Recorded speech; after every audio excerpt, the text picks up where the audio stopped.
Alright everyone, and welcome back to our MotoGP 15 career, and today the first chapter of our story is coming to an end, I guess you could say. And last time it was the Malaysian Grand Prix at Sepang. We finished 12th there. It was actually a pretty good recovery from us there.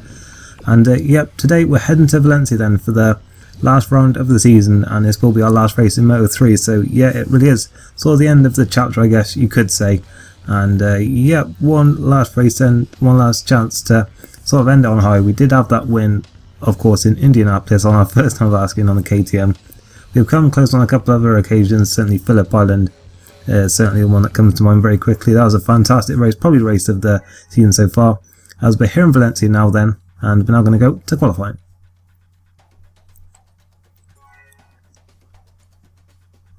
Hello to all our viewers. We're here at the Valencia circuit in Spain. Everything is ready now for the start of the qualifying session that will decide who will take pole position on the starting grid tomorrow. Judging from the information we're getting, we're probably looking at a dry session, but it'll definitely be cloudy.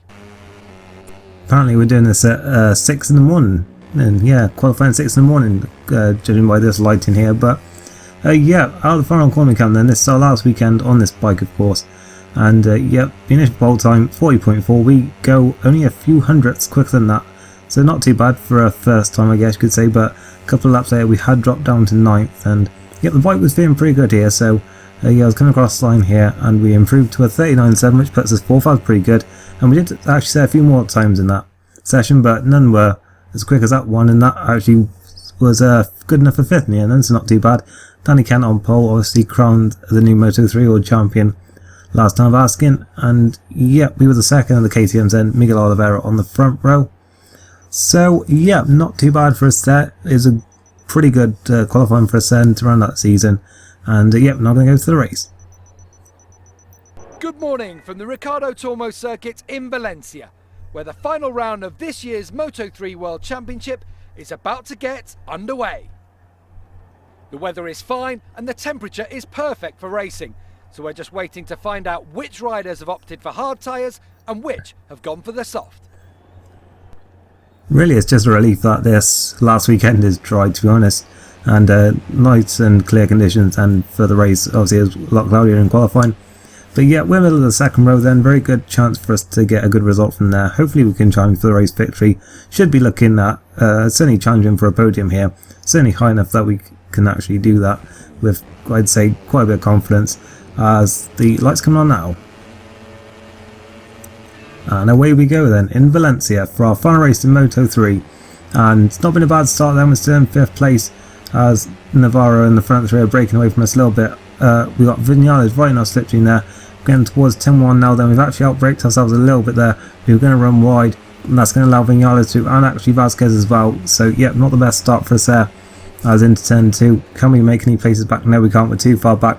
Masby's going to go up her inside, and then, well, surely Brad Binder must have cut the hairpin there to hit into us from that angle. But yeah, we managed to get away with it then, and we're actually looking at Masby again up the inside, and we squeeze through back into 7th place.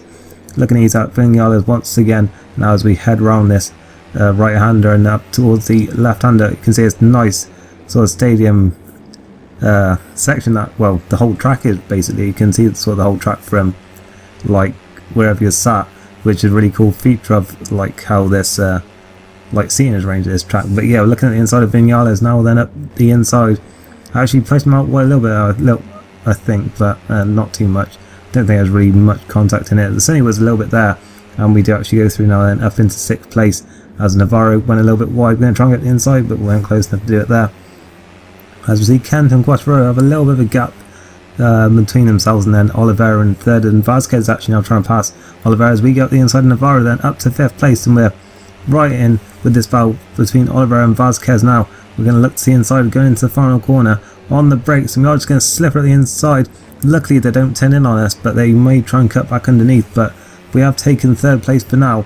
Now we'll have to see if we can defend this and maybe try and go after the front two.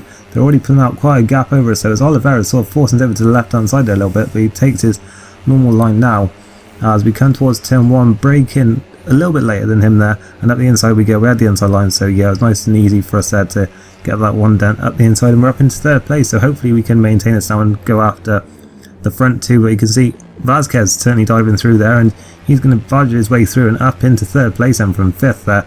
But we do cut back underneath for turn 3, and yep, we're back through into 3rd place. So yeah, you can see the front two battling between themselves. Kent already with the title, but Quattro looking to retake 2nd place in the championship. Obviously he lost it to Oliveira last time out, and yeah, Oliveira down in 5th place at this stage then, so not where he needs to be, and yeah, we'll have to see if we can catch him then. We've managed to hold him off for the time being.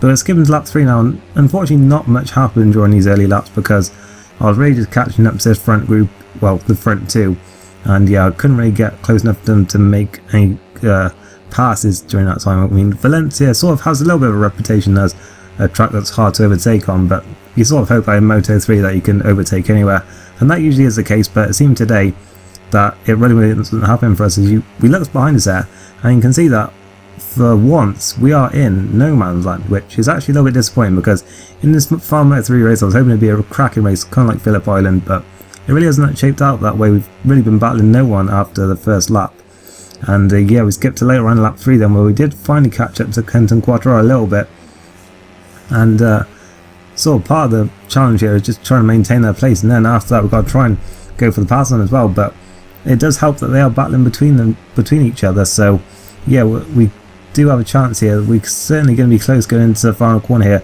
but we are a little bit too far back to try and do what we did on Oliveira and Vasquez, so yeah, we had to stay behind for the time being.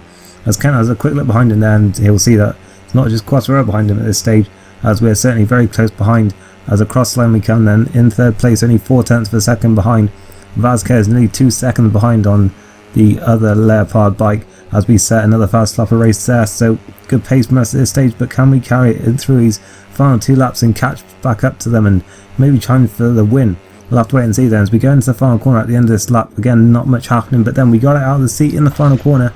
That would surely have cost us any chance of challenging for the win, so I used my rewind there, and I gambled on the fact that I may crash on the final lap catching them, but I was hoping that it wouldn't come to that, and even if it did, I did have a decent gap to those behind.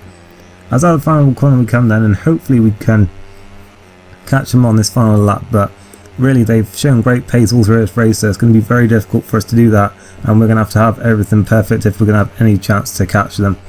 Obviously this is a track that is very difficult to pass on, as we mentioned before, and yeah, you can see around about halfway through the final lap we just weren't getting close enough to them, and you can sort of appreciate why Marquez had such a hard time passing Lorenzo, but I mean, most people buy into conspiracy theories and all that, so yeah, you probably disagree with me on that one. But anyway, we're coming around the final corner now, and you see Quattro and Kent still battling it out for the win. Kent going at the inside there with Quattro, but Quattro will probably get the slipstream out onto the straight, and it's a shame that it's been such a boring race for our last one in Moto3, but at least it's a good result for us then, as we come across the line in 3rd place at Valencia. So there are the final results, and Danny Kent takes the win, and it was in fact a dead heat. Quattro did get himself alongside Kent coming across the line, but obviously as Kent was in front he got awarded the win there. We were in 3rd place then with Efrain Vasquez in 4th, and Miguel Oliveira was actually the top KTM in 6th place then, so we actually did quite well for the KTM there then, I guess. Ido Vinales, the first Husqvarna, in 10th there. We see the first Mahindra was Francesco Bagnaia in 17th place, so they really have not made any kind of decent progress throughout the season, and it's a good job we got off of that bike once as soon as we could. Alexi Masby and Andrea Locatelli were the 2 retirements from today's race. In the Riders' Championship then we see Quattro has overtaken Oliveira once again, and he will finish his debut season in Moto3 in 2nd place, so a very impressive debut season then from the Frenchman. So yeah, Oliveira 3rd on the KTM, a good effort from him because Honda seemed to be pretty much dominant throughout the season. We were 10th then, we managed to overtake Bastianini on the last race, so that was good. We got a target of a 10th place in the championship then, so that's good for us there. And yeah, looking further down we see Finati overtook Locatelli on the final race of the season. Minio also made up a couple of paces, it looks like, there on the other KTM teammate to Finati there. And yeah, Mahindra's a long way down there. I don't actually pay attention. I think the first one had something like 3 points for Francesco Bagnaia. But yeah, in the Constructors then, we saw this quite a while ago now. Honda 88 points clear. They've been champions for a long time. Husqvarna a respectable 3rd.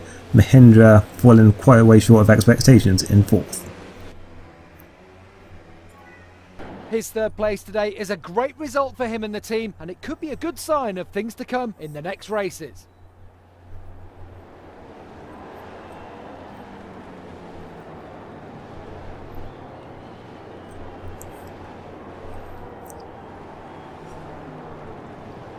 So that is our time in Moto3 coming to an end, but stay tuned because of course we've got to now sign our contract for next season and some decent offers here. We've got Estrella Galizia who came so close with the Quattro this season, Tech 3, Sky Racing Team, how great would that be to race with Valentino Rossi. Also got Team Oakley sponsor, but this is one we're looking for really. Moto2 sponsor with Team D-Walt there. D-Walt, I'm not sure how you say that. Yeah, but we're going to go with them then. That's the only offer we've got for Moto2, so that is the one that we'll definitely be going with then. And yeah, we will go up to Moto2 then, as I said a few races ago I think. And yeah, we'll have to see how this goes then. As I said, I may do 2 seasons in this if people want me to, because I did enjoy Moto2 in the previous one, but I'm not sure if people will want to see 2 whole seasons of that. Probably want me to see me just go to MotoGP afterwards. But yep, still got a little bit to go then this season. As you can see, yeah, another test at Valencia. So yeah, we're going to give this Moto2 bike a shot then before we pack up for the winter break. And yeah, as we're still in Valencia, we're going to do this test then on our new Moto2 bike. Here, there it is. That's not the livery, by the way. That's just how it was. I pretty much did this straight after I finished the race, the Moto3 race that is. So yeah, I guess you could just call this our testing livery. It will be updated for the start of the season, and I'll try and keep it as similar as I could to the last one, so pretty much be the same colours as it was before. And yeah, out of the pits we come then on our Moto2 bike. Let's see how this goes. And yeah, down the pit lane we come. I'm not actually sure which manufacturer we're with, because I know everyone uses Hondas in Moto2, but I'm not sure which sort of frame we're using, because obviously I think Kalex and Sutra are the main ones, but I'm not sure which one we're on exactly. But yeah, out of the pits we come then. And yeah, as I quickly mentioned before, I did really enjoy the Moto2 bikes in the previous ones, 13 and 14.